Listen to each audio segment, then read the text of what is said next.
So after using the NXTpaper 11 Plus, I wanted to try out the Gen 2 to see who this tablet was actually for versus the Plus. Now, just like the last video, TCL did send this out. However, they didn't ask for any specific talking points, and as usual, this is, as always, going to be an honest, transparent, buyer-friendly review.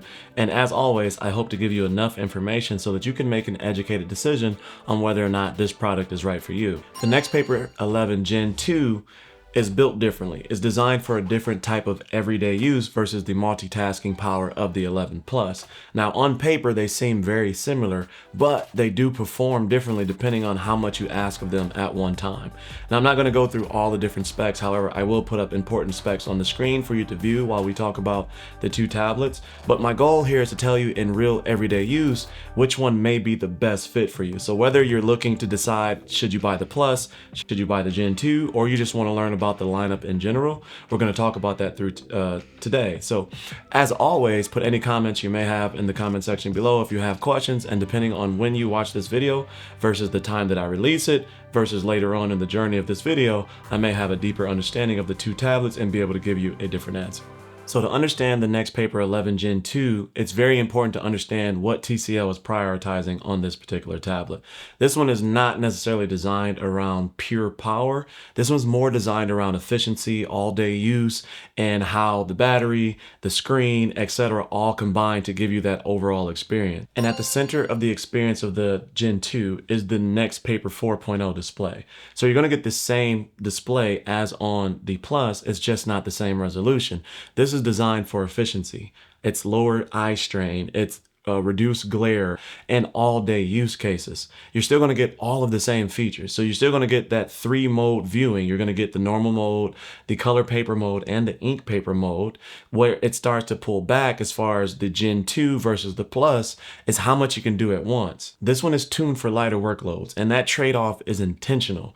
It has less resolution, it has less refresh rate on the screen, but where it starts to makes sense is that it has better battery life. So whether you're reading, writing, watching content, doing productivity, it's going to do all of those same things. You just can't do it all at once. Because it's not pushing a higher refresh rate or a higher resolution panel, this is directly where this tablet shines. That directly correlates to a better battery performance, allowing you to use this for a longer period of time with an easier day-to-day experience. Let's talk about that NXTpaper 4.0 display.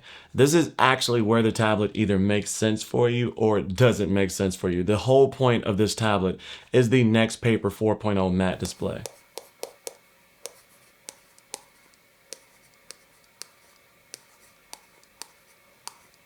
The NXTpaper 4.0 display is a matte display, and it immediately changes how the tablet feels. So whether or not you're sitting at your desk, whether or not it's a low light situation, or whether you're outside, it immediately affects and it removes reflections, and in most situations, you don't see them at all. The surface has a slight texture to it, and if you're coming from a glossy tablet like an iPad or something like that, you're going to feel that right away. Not just in touch, but in writing, there's enough friction there that you feel a pull as if you're writing on paper. Now, it's not paper, it's paper-like, but it is definitely something that you feel immediately, and you can definitely tell the difference between this and a standard glossy tablet.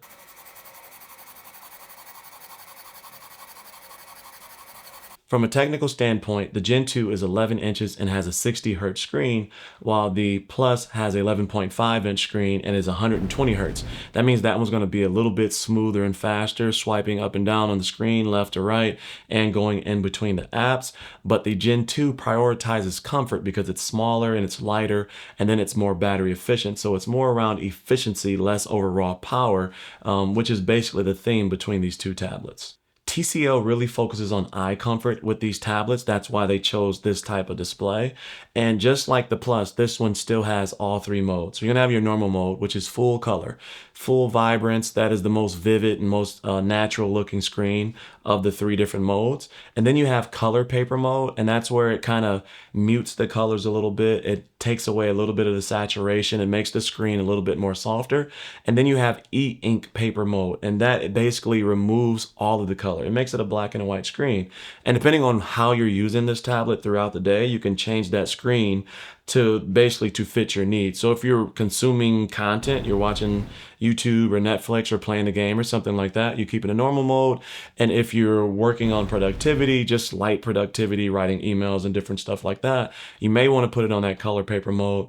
But if you're in a low light situation late at night, in the way that I use the book's Palmer, watch the other reviews so you can see the comparison, then at that point, it goes black and white, and that's the easiest on your eyes in a low light environment. So regardless of how you use this tablet, one of those 3 modes is going to be perfect for you. So the biggest thing about that is not that it has all 3 modes, it's that you can switch between them, which basically means this tablet can be used by anyone at any given time, depending on what they're particularly doing.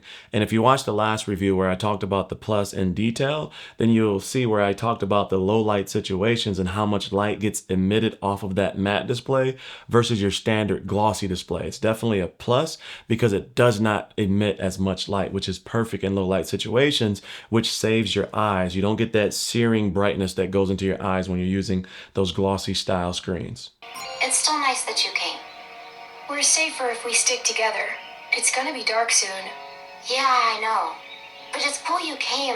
I thought they were gonna tell my dad to go with. Let's talk about performance a little bit, because in a focused everyday use, the Gen 2 is going to run just fine. And what I mean by focused, that means not a lot of tabs open at the same time. Unlike the Plus, it doesn't have as much RAM. It doesn't have that same 120 hertz screen. So it's designed to have a less of a workload at one particular time. The Plus will allow you to have multiple apps open at one particular time, whereas the Gen 2 kind of relies on you to keep that clean. It relies on you to have less apps open. And if you do that, it's not going to bog down and it's not going to run slow. It has less RAM and it has less storage than the Plus. And again, it's more designed for your everyday use, in my opinion. Not necessarily like the true powerful multitasking powerhouse like the Plus. But if you keep the app usage light, it's going to run very similar to the Plus, and you're not going to really feel a big trade-off.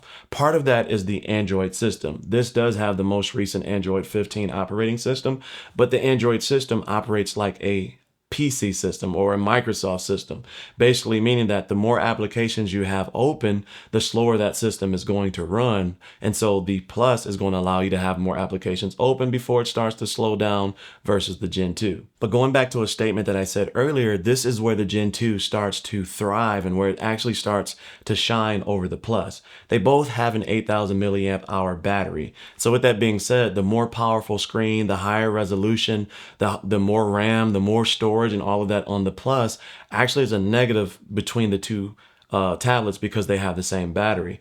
The Gen 2 is going to last a lot longer because it's not pulling that same power. It's not dealing with the same heat. It's not dealing with the same amount of RAM and the same amount of apps that are open, etc.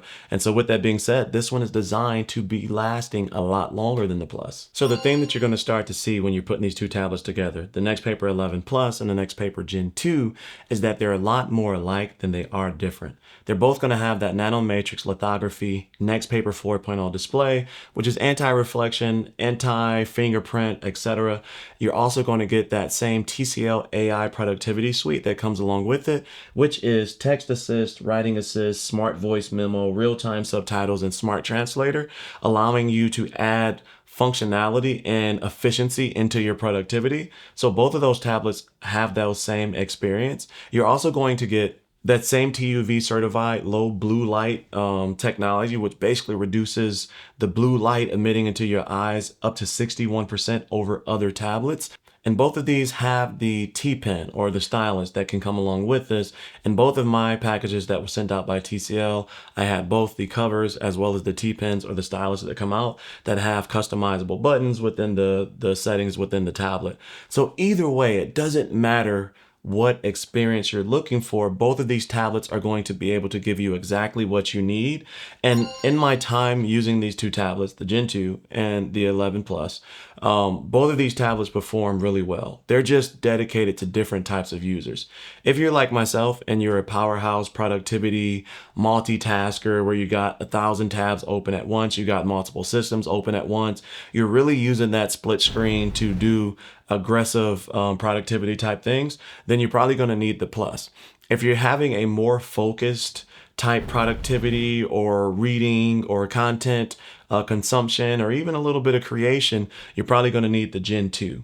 You can do all of the same things on either tablet. It's just that the Gen 2 just isn't as powerful. And so keep that in mind when you're making your decision on which one you need to buy. You probably can get by with the Gen 2 if you're a heavy multitasker, but in reality, you're really going to need that Plus for the added power, the 120 hertz screen, etc. But you can't go wrong with either one of these because they both offer the same experience, just in a different power package. So I don't know. Let me know if you have any questions. Again, put your comments in the comment section below. Depending on when you watch this video and comment, I may have had these for a long time. I got these in holiday 2025. I think these are perfect tablets for yourself for either one of those use cases. You can game on these tablets. I've gamed on both of them, and again, 120 hertz on the Plus, 60 hertz on the Gen 2, so that does change a little bit of the gaming. But if you're a casual gamer, you can game on either one of these. Neither one of these tablets are designed for you if you're a power gamer. Sharp to cut these. And what good is that gonna do? The hell is wrong with you people? We gotta get out of here.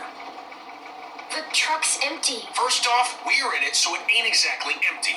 As a gift, I think either one of these tablets are perfect. Just really listen to what I'm saying as far as if you're buying this for a power user, then get the Plus. And if you're buying this for someone that kind of lightly dabbles, then get the Gen 2.